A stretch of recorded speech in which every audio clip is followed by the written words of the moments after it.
You know, when I look at Genesis and how it started and the way it's ending, I think without a shadow of a doubt, um, I think without a shadow of a doubt, it's going to go down as probably the longest overall story arc um, that Archie Comics ever produced was a Sonic comic, or let anybody write as well. Because when you take a look at Genesis, you wouldn't think that it would start basically with 225, which I have the cover behind me framed in a wall, or framed up and hanging on the wall. You wouldn't expect it to go from that to where it's going now, and all the bumps in between. So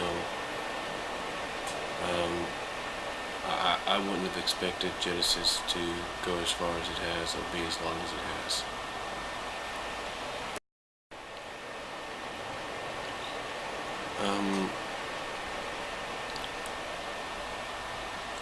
I can definitely, you know, from a fan standpoint, I can understand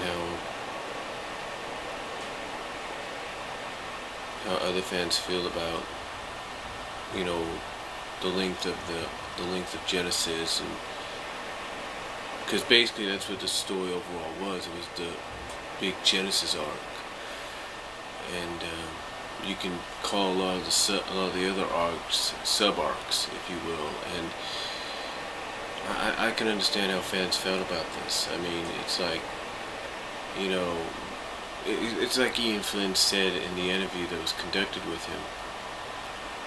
He said that basically fans were getting tired.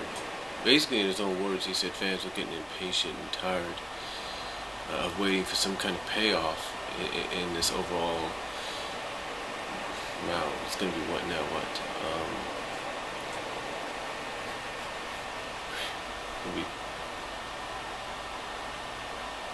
When I think about it, 55 to 25 is 30.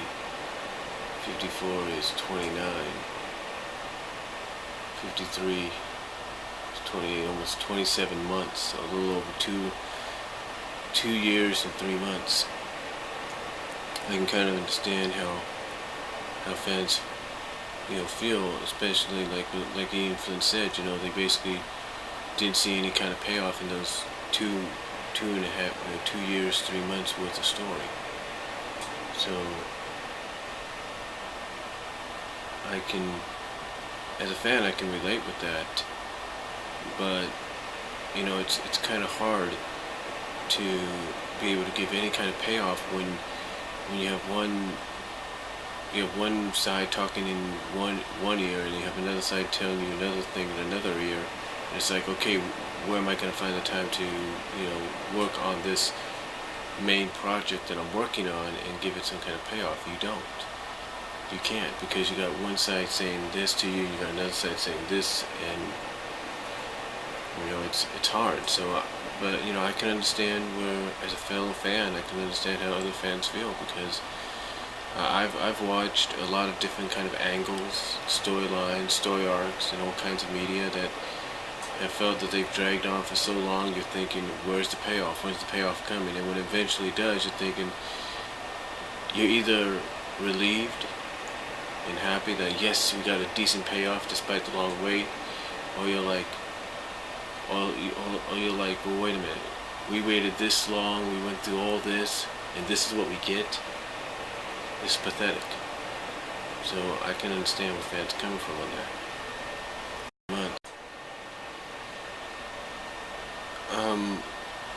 Do I feel the redesigns are necessary? Do I feel the redesigns are necessary? Yes, I do. Now, well, yeah, I kind of do think they're necessary, especially in this day and age.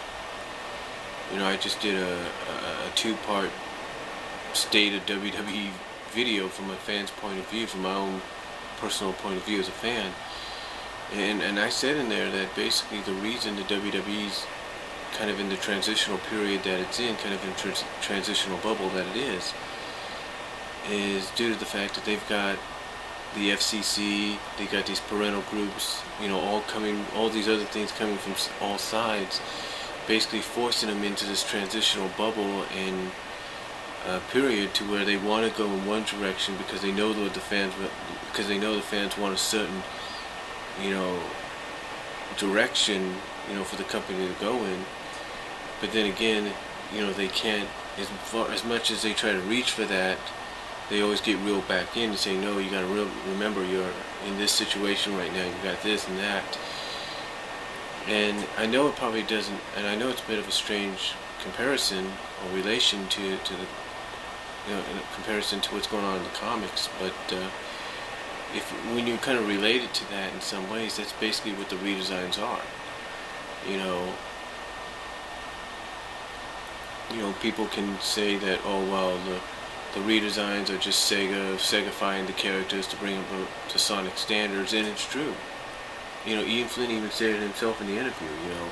It was to bring them to Sonic standards, and it's true, it is. Because that's the time frame we're in. That's the era we're in. Basically, if you're going to keep certain characters around, you got to update them. I looked at Biker Mice. In fact, I don't know if I had the episode in front of me or not. I don't. But I remember when it was announced Biker Mice was being revived in the mid 2000s, 2006 mostly, and I remember. First seeing it and seeing Charlie, if you will, the Charlie character, and how different she looked. It's like, it's still, but, when you watched her, you knew it was still Charlie. The personality and everything was just about the same. She was just different, just a new outfit, a new look. And this show was basically this revival was being, broadcast and aired 10 years after the original ended, so it kind of makes sense that 10 years later, instead of keeping the same look for her, you have to change it up a bit. And they did the same with some of the other characters as well. They kept them the same personality wise, but design wise they had to change them up to modernize them, but to be suitable for a revival that was 10 years in the making. So yeah, I can understand why they had to do it. I may not like the fact that, the designs, these are, that we're getting redesigns, but I'm willing to accept it. I'm willing to say, okay, maybe it's just, because the way I look at it, I think maybe it's not going to be for long. Maybe it's just going to be for maybe a few years, and we might go to a newer design similar to the past and all that, and, who knows. I think it's just right now because of the era we're in, and as much as people want to say, well, it's because of the FCC and these parental groups that characters like Sally and Bunny and maybe others, female characters, have to be dressed up, while the male characters have to be near naked, because that's the Sonic standards. And that might be true in some ways. That might be the case in some ways. But even if so, like I say, it's the era and the time we're in. It's like, again, using wrestling as an example, I was watching a Legends of Wrestling program that I saw on YouTube.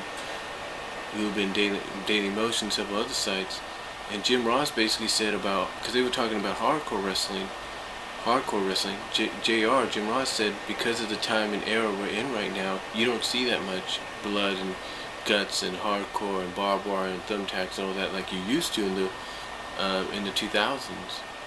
In the early to mid to late 2000s, because of that change in atmosphere and environment. So you can have fans partially blame FCC and all that for having Sega and Archie do this to the certain characters, like the female characters, but even so, there's not really much you can do, and you just got to live with it, you just got to deal with it.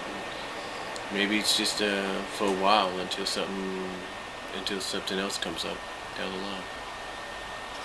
You know, Pender's the Pender's case, I will agree, kind of did hurt the book a little bit, especially um, when we went into the I can't think of the name of the story arc right now. But mainly it was, let's face it, it was a Knuckles portion of the whole arc. It was the Abalon arc, if you will, and I have to say that you know, Archie and Penders together, let's face it, had some bad timing. Because Ian Flynn, again, like the guy or not, obviously had some plans for the characters. He wanted to, you know, involve the characters in some ways to where they'd be like the main reason, or at least one of the main reasons, Sally would be restored to normal. But because of what happened with the Penders case and all that, to me it was just bad timing on them to do that portion of the arc. You know, they could have waited maybe to do, again, like the crossover, do it as its own separate entity, maybe in universe, but you know, they didn't. They wanted to add it into the main arc as well. And again, I can understand that, because originally, according to several sources, there was supposed to be more in it, and they were originally, the Echidna characters that were going to be involved were going to be partially, if not one of the main reasons, Sally would be restored. But that didn't happen, and what we ended up getting was, I guess some people might say, a decent replacement, a decent you know, last minute change with the Krazu plant, so supposedly being the way she'd be restored after it's modified.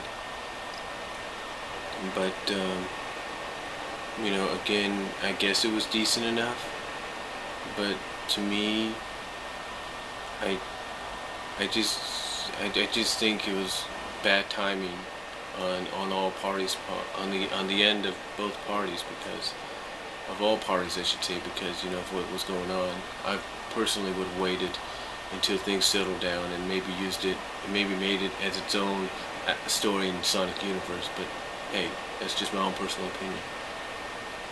Because I definitely see the comic lasting up to 300, if beyond that, beyond 300 issues, I really do. The comic, you know, when I asked the question, you know, could 250 be the end of the comic, I was asking that due to the fact that originally, and this was, I think, before the crossover was announced, that originally 250 was going to be the end of the entire arc itself. I mean, basically, it started in 225, and from what I understand, Ian Flynn wanted to end it in 250, thus making it 2 years long of an arc, making it a 2-year long arc, and thus making it the longest arc in the history of the Sonic comic by Archie. You know, that's why I asked that question, and to see it's going beyond that, I truly hope it does, you know, go, I don't hope, but I truly believe it is going to go beyond 300. Financially, it's a huge hit for Archie Comics right now, and the only people that can pull the plug on it are Sega themselves, and I don't think Sega's going to want to get rid of that one part of the financial pie that they constantly, monthly, get a huge bite out of, you know, due to the sales. So I definitely see the comic lasting for, you know, I'll be honest, I think at the most, I think it can go as far as, I believe it'll go as long as it has to, and I think if it was to end, I think they'd want to wait until another major anniversary year. So I would say, you know, from a personal opinion, and I think from a business standpoint, they might end it. And I'm just my personal opinion as a fan. I think they might end it or consider probably pulling the plug or giving the license to somebody else, possibly around 2015, because that'd be about 25 years, it'd be 25th anniversary.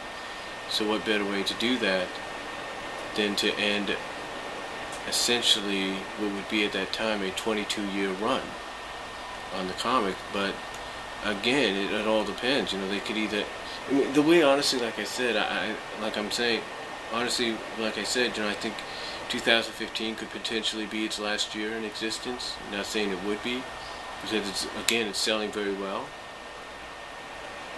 So I would have to project either between the 25th anniversary of the overall franchise and the 25th anniversary of the comic itself, and Sad AM, that it would probably finally that the comic would come to an end, and that's between 2015 and 2018. So we'll just have to wait and see, but I definitely see it going beyond 300 issues. I really do. It's because financially it is selling very well, but only time will tell.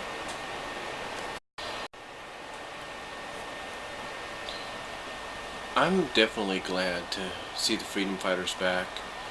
The only question I think a lot of people have about them coming back in Countdown to Chaos is, are they going to know each other, or is it going to be similar to DC's New 52?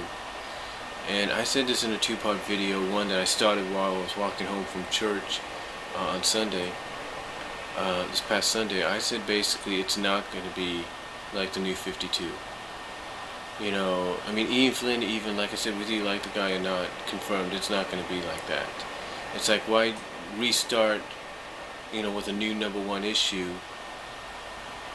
and just throw away 250 plus issues worth of story and continuity? You don't do that. And, that's basically why we're getting, the soft reboot and all that. Basically it's going to be the characters are going to know each other. They're still going to know each other, and to me, this is basically like a rebirth. I've talked about this before. I think this whole Countdown to Chaos thing's a rebirth for the Freedom Fighter characters, and I'm actually glad to see that they're dedicating this huge, I guess this 4-part, maybe 5-part arc to them being back together as a team. So I really like that, and and basically it's like one big collage. You take all the issues, and it's like boom, you can just paste them together, and it's like one big poster with all the characters together. It's like one big collage, if you will. So, one big puzzle actually that you connect together. Collage, puzzle, whatever. One big poster when it's all said and done. Kind of like with, The Darkest Storm. So yeah, I'm actually looking forward to it. Seeing the characters back, and like I said, I don't think the characters' personalities are going to change, because Ian, like I said, whether you like the guy or not, and I've had my personal problems with him, Ian has said best himself, why, Sally's still going to be Sally, Antoine's still going to be Antoine, Rhoda's still going to be Rhoda, and Bunny's still going to be Bunny, so you don't have nothing to worry about, and we can only hope and wonder exactly what occurs in the near future. But yeah, I'm really looking forward to seeing them come back, because they basically are the heart and soul of the comic, and as I've mentioned before, and a lot of people have agreed with me on this, you can do a lot more with those characters than you can do with the game characters, and that's the truth.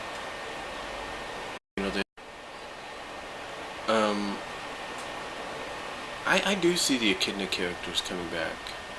I think the way it's being talked about, not just with the people working on the book, but with fans and people that have some behind-the-scenes information, I think the way they're going to do it is they're going to slowly start bringing the characters back in one by one, and I think they're going to go with the more popular Echidna characters and bring them in first, and then slowly integrate the least popular characters later on.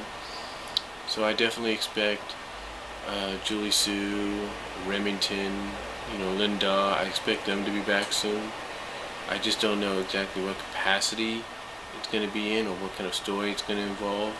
I know definitely if they do bring them back in a story arc, whether it's in universe or the main comic, that they're going to have to involve Thrash, because he's responsible for getting rid of them. So I definitely see him playing a major role. But yeah, I do think the Echidna characters, I do believe they're going to come back, but I think they're going to slowly integrate them back in, and they're going to start with the more popular, and then work their way down to the least popular and work those in. So I expect characters like Julie Sue and Linda and Remington to probably show up in the future. You know, as far as them getting new names, I don't know. I first heard about that on DeviantArt, and I think on the Fans United for SatAM boards. I don't know if that's true or not. If it is, I'm not going to be surprised, because like I said, you could, just take out, let's say with Julie Sue, just take out the Sue and she could be Julie, and that's it. Take out the Da and she could be Lynn, and there you go. Or Linda. You could just switch it out. It's not Linda, it's Linda, and all that. So, as far as the name change goes, I don't know. Maybe they'll keep them the same, maybe they won't. Just have to wait and see. So, oh, definitely I'm going to keep subscribing to the comic. My goal basically is to do what I did before, and that is to subscribe to the main and to the universe comic at the same time. The reason being is because it's a little difficult to catch up with what's going on between both comics, since they kind of coexist for each other, sort of in sync with each other at times, with a few exceptions. So I'm definitely going to keep subscribing, and I'm definitely going to keep reading the book. I mean, I've read the book almost since essentially first started. I have an original issue 7. I mean, not issue 7, but issue 11, and issue 6, and I think 7 as well. So I have those in my possession, which is great. But I really didn't start subscribing until about issue 72. So I've been going for quite some time. And it's going to be 180 issues this month, since I started subscribing. So it's definitely been worth it.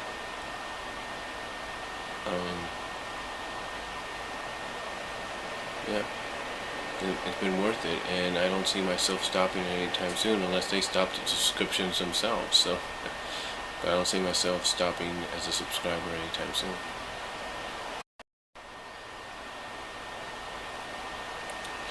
I don't know why fans compare some of the things they see in the comics to Ian Flynn's Other M. I mean, I can understand, Other M was Ian Flynn's baby, if you will, and still is, I guess, because it was his first major Sonic story that he did as a comic, but essentially it was a fan-made web comic that ran for 20-something issues, and let's face it, it was technically more violent than anything you would see in a normal Sonic comic. I mean, essentially you're looking at M-rated, almost R-rated, M-rated kind of stuff, maybe. That's how bad it was. Maybe PG-13 to R-rated, but mostly R-rated stuff, or maybe M-rated stuff, MA-rated stuff. So, I don't know why people compare it that much. I mean, yes, the Universe arc, which was the Silver arc, or the Dark Mobius arc was basically a very loose adaptation of it, in some sense, or had some loose inspiration from it, with the characters most importantly, the Dark Freedom Fighters most importantly. So I can kind of understand that people see it like that, and maybe see that Dark Mobius Silver saga in Sonic Universe as being a loose adaptation, or a loosely official adaptation of Other M. I can kind of understand why they see some of the influences sometimes even with the new redesigns. But overall, besides a few influences here and there and maybe references, I haven't really seen much at all. And it's like I said in text, and like I've said in video, I don't, I don't think Archie would ever allow him to officially publish something that violent. You know, I mean, I know fans, and I pretty much feel the same way. I know some fans believe, if not a lot of fans, believe that, Ian Flynn deep down does want to get Other M officially published. And I wouldn't blame him if he did. Because, it was what basically started him on the path to where he is now. To where he can say, hey, I was a fan, and now I'm that, that loved Sonic comics, and now I'm living my dream writing for them. So, I can understand how a lot of fans feel that that's what he wants to do, or wants to have happen. And again, I don't blame him, but I don't think Archie Comics would allow something like that to be published, and I don't think Sega would either. So, again, besides the Silver Dark Mobius arc in the universe, I don't see many influences or references to Other M in the comic at all, and I know that's saying a lot.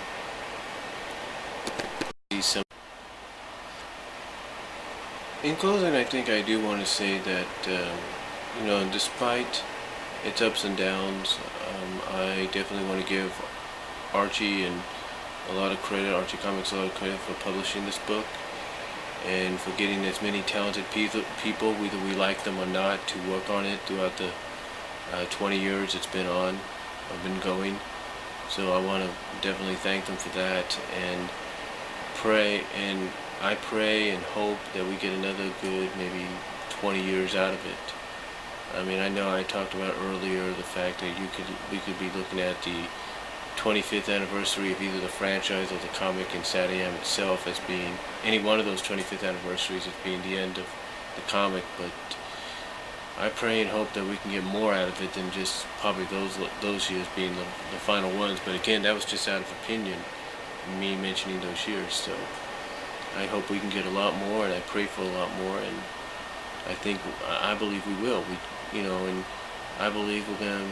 I believe, when it's all said and done, you're going to have almost every single fan that's written a fan fiction story, that's drawn the characters in very artistic styles, in their own styles. I've got a feeling before it's all said and done that each and every one of them is going to be part of this book. Either writing stories as a head writer, as a second head writer or second string writer, or doing it as a freelance artist. I really see a lot of the fans jumping on board and being part of this comic officially in the future, in the next few years, in the future, basically, when it's all said and done. I see people like Jay Foxfire being part of it. I see Chaotic Lover being part of it. Double X Miko, Double X, Natalie being part of it. I see them all, Laser X5, I see them all being part of it in the near future, so in some way, shape, form, or fashion. So, and even Lewis the Hedgehog and Sky the Hedgehog, so I really see that happening in some way or another. So, that's all I'm going to say, in closing, that's all I'm going to say, and that's about it. But again,